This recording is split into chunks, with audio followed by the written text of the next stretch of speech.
মানে সেখানে একদিকে কবি, একদিকে গদ্যকার, একদিকে প্রাবন্ধিক, কখনো আবার ভাষার অভিভাবক, ঐতিহাসিক বই কি লিখবেন, কেন লিখবেন, বাংলা ভাষা, বাংলা বানান,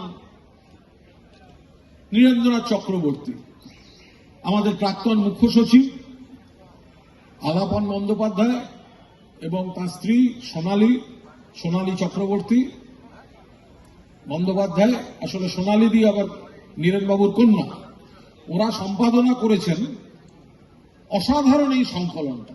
দ্বিতীয় বই পেলাম নন্দন থেকে প্রকাশ করেছে তপন সিংহ পরিচালক, তাঁর শতবর্ষ উপলক্ষে একটা সংকলন, মানে রেখে দেওয়ার মতো সংকলন।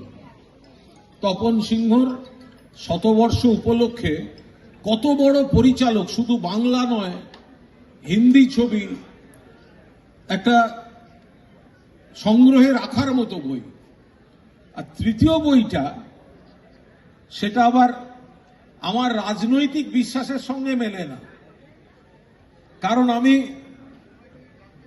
কমিউনিস্ট নই, আমি জাতীয়তাবাদী, কিন্তু এটি বই করেছে জ্যোতিবাবুর উপর। গণশক্তি কাগজের যিনি লাইব্রেরিয়ান প্রদোষ কুমার ঘোষ